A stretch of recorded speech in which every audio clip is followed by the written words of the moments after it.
ಜನರ ಹಕ್ಕುಗಳನ್ನಾಗಿ ಮಾಡಿ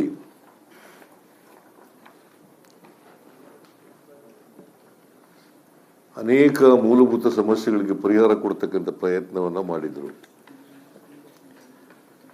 right to education, right to food, right to information, right to work, right to forest dwellers.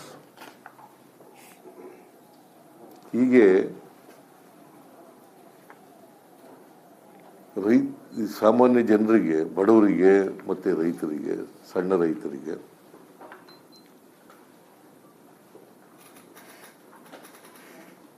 ಅವರಿಗೆ ಈ ಹಕ್ಕುಗಳನ್ನು ಕೊಟ್ಟು ಅವರ ಸಮಸ್ಯೆಗಳಿಗೆ ಸ್ಪಂದಿಸ್ತಕ್ಕಂಥ ಕೆಲಸವನ್ನು ಕೇಂದ್ರ ಸರ್ಕಾರ ಮಾಡಿತ್ತು.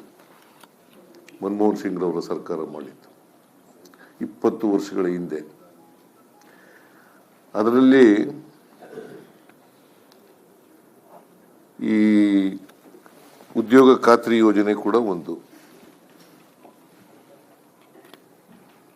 Right to work,